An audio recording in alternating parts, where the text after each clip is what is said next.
J'ai eu des amis qui étaient pas forcément les plus fidèles au monde, et vraiment une fois je me dis mais attends, mais genre ta copine est super belle, elle te donne tout, elle est ça, elle est juste voilà. Donc du coup pour moi les liaisons amoureuses c'est l'une des plus destructrices parce qu'en fait c'est tout ton être, souvent tu remets en question. En fait ça touche à ta féminité, ça touche vraiment à ce qu'il y a de plus intime en toi, parce que littéralement tu souvent te donnes à 100% à cette personne connaît les facettes les plus personnelles de toi.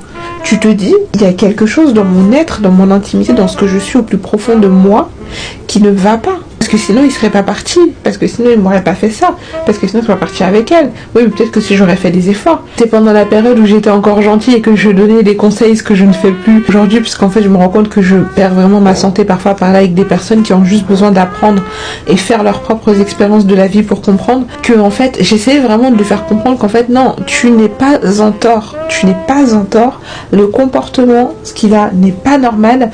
Oui, peut-être que des fois tu t'es un peu énervé, peut-être que tu as fait ci, mais en fait ça ne justifie pas là ce qu'il est en train de te faire vivre, ça ne justifie pas. Et pourquoi tu as eu ces comportements parfois un peu hystériques? C'est justement parce que tu voyais des signes avant-coureurs, tu sentais quelque chose. Et il t'a fait passer pour une parano, pour une hystérique, alors que, en fait, c'est parce que tu voyais les choses. Mais il essayait vraiment de te faire passer pour une folle.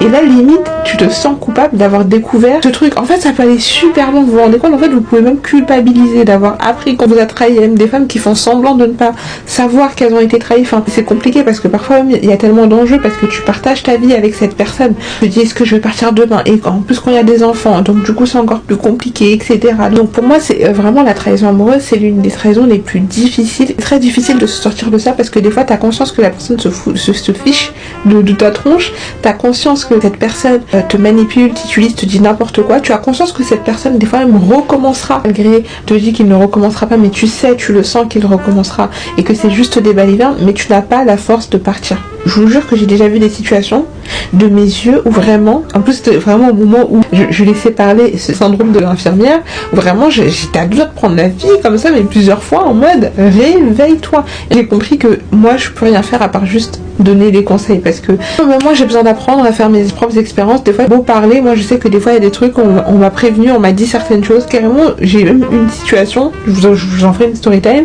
où personne a voulu me faire passer pour la jalouse jusqu'au jour où elle a découvert qu'en fait j'avais raison. Donc à partir de là j'ai décidé que maintenant je me mêle absolument de mes affaires.